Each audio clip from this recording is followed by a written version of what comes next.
प्राचीन भारत में 16 अद्भुत वैज्ञानिक आविष्कार और खोजें।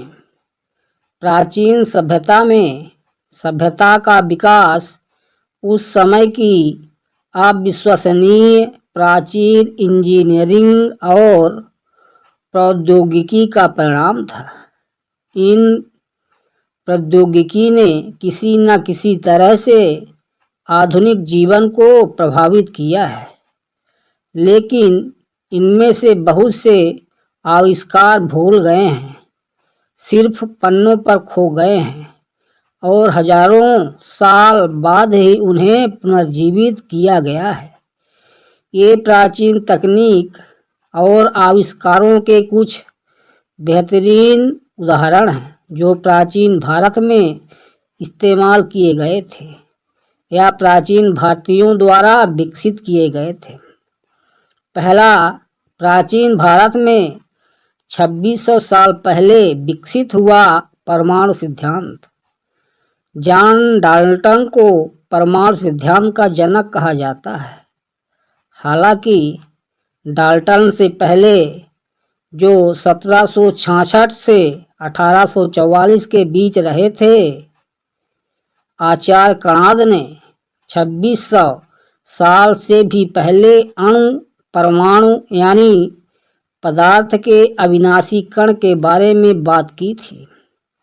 इसके पीछे की कहानी यह है कि जब वे चावल के दाने को हाथ में लेकर चल रहे थे तो वे उसे और नहीं तोड़ पाए, चाहे वे उसे कितने भी छोटे टुकड़ों में तोड़ें, उन्हें लगता था कि यह चावल ही है। इस तरह उन्होंने सोचा कि एक अविभाज्य पदार्थ होना चाहिए जिसे अणु, परमाणु कहा जाता है, जिससे ब्रह्मांड में सभी चीजें बनी हैं और अलग अलग पदार्थों में इन परमाणुओं की एक अलग संरचना होती है जो उन्हें बनाते हैं। दूसरा, न्यूटन का नियम न्यूटन से 1200 साल पहले विकसित किया गया था। सूर्य सिद्धांत में, जो 400 से 500 ईस्वी का है, हिंदू खगोल शास्त्री भास्कराचार्य कहते हैं, पृथ्वी के आकर्षण बल के कारण वस्तुएं पृथ्वी पर गिरती हैं। इसलिए पृथ्वी, ग्रह, नक्षत्र, चंद्रमा और सूर्य इस आकर्षण के कारण कक्षा में बने रहते हैं। ये न्यूटन के गुरुत्वाकर्षण के नियम के समान रेखाएं हैं। 1200 साल बाद 1687 ईस्वी में सर आइजैक न्यूटन ने इस घटना की खोज की। तीसरा, भास्कराचार्य और पृथ्वी के बारे में उनकी घटना। भास्कराचार्य वह व्यक्ति थे जिन्होंने पश्चिमी खोज से सैकड़ों साल पहले पृथ्वी द्वारा सूर्य की परिक्रमा करने में लगने वाले समय की गणना की थी। उन्होंने पाया कि यह 365.25875648 दिन है। उनकी रचनाएं लीलावती बीजगणित को बेजोड़ माना जाता है। अपनी अन्य रचना सिद्धांत शिरोमणि में वे ग्रहों की स्थिति, ग्रहण, ब्रह्मांड विज्ञान, गणितीय तकनीक, खगोलीय उपकरणों के बारे में बात करते हैं। चौथा, चिकित्सा के जनक आचार्य चरक। भारतीय संदर्भ में चिकित्सा के जनक माने जाने वाले आचार्य चरक ने चरक संहिता लिखी, जिसे आयुर्वेद का विश्वकोश माना जाता है। उनके पूर्वानुमान, निदान, सिद्धांत, उपचार आज भी बहुत मूल्यवान हैं। जब पश्चिम में विभिन्न सिद्धांतों को लेकर भ्रम की स्थिति थी, तब चरक ने विभिन्न मानव शरीर, रचना विज्ञान, भ्रूण विज्ञान, औषध विज्ञान, रक्त परिसंचरण रोग, मधुमेह, तपेदिक, हृदय रोग आदि पर अपने सिद्धांत स्थापित किए थे। अपनी पुस्तक में उन्होंने 1,00,000 हर्बल पौधों के बारे में, उनके औषधीय गुणों के बारे में बताया है। उन्होंने मन और शरीर पर उचित आहार के प्रभाव के बारे में भी बात की है। 5वां, ऋषि भारद्वाज और विमान। महर्षि भारद्वाज द्वारा लिखित वैमानिक शास्त्र की खोज भारत के एक मंदिर में हुई थी। यह पुस्तक 400 ईसा पूर्व लिखी गई थी और इसमें प्राचीन विमानों के संचालन के बारे में बताया गया था कि वे कैसे चलते थे, आगे बढ़ते थे, लंबी उड़ानों के लिए कैसे सावधानी बरतते थे, कैसे वे हवाई जहाज़ों को तूफानों और बिजली से बचाते थे, कैसे उन्होंने सौर ऊर्जा और अन्य मुक्त ऊर्जा स्रोतों को अपनाया। उन दिनों विमान सीधे उड़ान भरते थे और उन्होंने हवाई यात्रा के कम से कम 70 अधिकारियों और 10 विशेषज्ञों के बारे में बताया। 6वां, ऋषि कण्व और वायु का विमान। ऋषि अंगिरस के वंशज कण्व ऋग्वेद के खंड 8:41-6 में भगवान वायु के जगती मीटर में वायु के विज्ञान के बारे में बात करते हैं। 7वां, ऋषि कपिल मुनि और ब्रह्मांड के निर्माण के बारे में उनका दृष्टिकोण।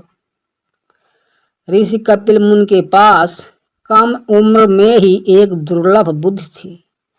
उन्होंने सांख्य दर्शन भी लिखा जिसमें ध्यान की अवधारणाओं को परिभाषित किया गया था।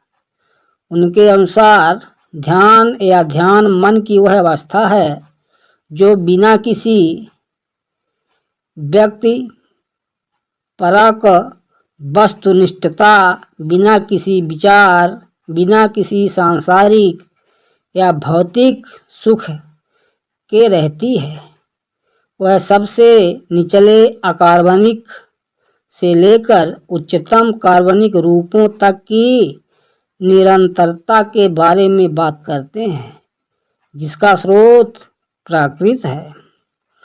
वह इस बारे में भी बात करते हैं कि कैसे ब्रह्मांड सृष्टि से प्रकट हुआ जिससे पुरुष और प्रकृति शाश्वत और एक दूसरे से स्वतंत्र हैं। वह कहते हैं कि कोई भी तर्क ईश्वर की वास्तविकता को निर्विवाद रूप से स्थापित नहीं कर सकता है, इसलिए पुरुष और प्रकृति सृष्टि के लिए जिम्मेदार हैं। 8वां, पतंजलि योग के जनक। योग दुनिया को दिए गए सबसे महान हिंदू योगदानों में से एक है। योग के माध्यम से कोई भी व्यक्ति परम सत्य की खोज और अनुभूति कर सकता है। आचार्य पतंजलि इस वैश्विक अभ्यास के प्रसार के पीछे व्यक्ति हैं। उन्होंने बताया कि कैसे सांस पर नियंत्रण का उपयोग मन, शरीर और आत्मा को नियंत्रित करने के लिए किया जा सकता है और उनके 84 योग आसनों ने यह भी दिखाया कि शरीर में विभिन्न प्रणालियों संचार, तंत्रिका, पाचन, श्वसन, अंतःस्रावी और अन्य की दक्षता में कैसे सुधार किया जा सकता है। 9वां, आचार्य आर्यभट्ट और पृथ्वी के घूमने के बारे में पहला दावा। आचार्य आर्यभट्ट दुनिया के इस हिस्से के सबसे महान गणितज्ञ और खगोल शास्त्री हैं। 476 ईसा में कुसुमपुर में जन्मे उन्होंने 23 वर्ष की आयु में खगोल विज्ञान पर अपना ग्रंथ और गणित पर एक अद्वितीय ग्रंथ आर्यभट्टियम लिखा। वे ग्रहों की गति और ग्रहण के समय की गणना करने वाले पहले व्यक्ति थे और वे ही व्यक्ति थे जिन्होंने घोषणा की कि पृथ्वी गोल है, जो अपनी धुरी पर घूमती है और सूर्य की परिक्रमा करती है। यह कोपरनिकस द्वारा सूर्य केंद्रित सिद्धांत प्रकाशित करने से 1000 वर्ष पहले की बात है। 10वां, सुश्रुत शल्य चिकित्सा के जनक। 2600 साल पहले सुश्रुत वह कर रहे थे जिसे करने में आधुनिक वैज्ञानिकों को आज भी कठिनाई होती है। वे सीजेरियन, मोतियाबिंद, कृत्रिम अंग, राइनोप्लास्टी, प्लास्टिक सर्जरी, मस्तिष्क सर्जरी और कई अन्य जटिल सर्जरी कर रहे थे। उनका जन्म ऋषि विश्वामित्र के घर हुआ था और उन्होंने सुश्रुत संहिता नामक पुस्तक भी लिखी थी, जिसमें 300 से अधिक शल्य चिकित्सा प्रक्रियाओं और 125 शल्य चिकित्सा उपकरणों के बारे में बताया गया है। 11वां, बराह मिहिर और चंद्रमा की चमक। पंच सिद्धांत में लेखक बराह मिहिर ने सूर्य के प्रकाश के कारण चंद्रमा और ग्रहों की चमकदार प्रकृति के बारे में बात की है। उन्होंने बृहद संहिता और बृहद जटा भी लिखी है, जिसमें उन्होंने भूगोल, नक्षत्र विज्ञान, पशु विज्ञान, पौधों और पेड़ों को होने वाले विभिन्न बीमारियों के इलाज के बारे में बात की है। 12वां, आकाशगंगा अंडाकार है, पृथ्वी गोलाकार है। यजुर्वैदिक श्लोक कहता है, ब्रह्मांड व्याप्त देह भसिथा हिमारुचा, जिसमें कहा गया है कि शिव ही ब्रह्मांड में फैले हुए हैं। अंडा का अर्थ है अंडा, जो आकाशगंगा के आकार को दर्शाता है। पहले के दिनों में पश्चिमी लोग मानते थे कि पृथ्वी चपटी है, लेकिन दुनिया के इस तरह लोगों का हमेशा से मानना रहा है कि पृथ्वी गोलाकार है। कई शास्त्रों में भूगोल पृथ्वी के बारे में बात की गई है, जहां गोला का अर्थ गोल है। 13वां, उप परमाणु कण। ललिता सहस्त्र नाम के अंश में हयग्रीव ने अगस्त्य मुनि से देवी का वर्णन उस महाचेतना ब्रह्मा के रूप में किया है, जो पदार्थ के भीतर उप परमाणु कणों में भी व्याप्त है। अणु का अर्थ है परमाणु। परमाणु एक उप परमाणु कण है, जो परमाणु के सबसे महीन कण से भी महीन है, अर्थात इलेक्ट्रॉन और अन्य। 14वां, प्राचीन काल में परमाणु हथियार। महाभारत में स्पष्ट रूप से दर्शाया गया है कि एक भयावह विस्फोट हुआ था, जिसने धरती के एक बड़े हिस्से को प्रभावित किया था। शास्त्रों और प्राचीन लेखों में इस तरह के वर्णनों के बारे में बताया गया है। ब्रह्मांड की सारी शक्ति से भरा एक एकल प्रक्षेप्य 10,000 सूर्यों के समान चमकीला धुआं और ज्वाला का एक गर्मागर्म स्तंभ अपनी पूरी चमक के साथ उभरा। यह एक अज्ञात हथियार था, एक लोहे का वज्र, मृत्यु का एक विशाल दूत, जिसने एक पूरी जाति को राख में बदल दिया। भारत के राजस्थान में जोधपुर से 10 मील पश्चिम में यह स्थापित किया गया है कि वर्षों पहले इस क्षेत्र में जन्म दोष और कैंसर की दर बहुत अधिक थी। वैज्ञानिकों का अनुमान है कि यह 8,000 से 12,000 साल पहले हुए परमाणु विस्फोट से उत्पन्न विकिरण के कारण हो सकता है। 15वां, प्राचीन अल्ट्रासाउंड मशीनें। श्रीमद्भागवतम के 30वें अध्याय के 3 सर्ग में माँ के गर्भ में भ्रूण के विकास का वर्णन किया गया है। यह वर्णन आधुनिक पाठ पुस्तकों में पाए जाने वाले आधुनिक वर्णनों से काफ़ी मिलता जुलता है। शायद पहले के दिनों में प्राचीन अल्ट्रासाउंड मशीनें थीं जिनके माध्यम से उन्हें इस प्रक्रिया के बारे में पता चला। 16वां अग्नि जीवाणु। विज्ञान लंबे समय से कहता आ रहा है कि आग में कोई जीवन नहीं रह सकता।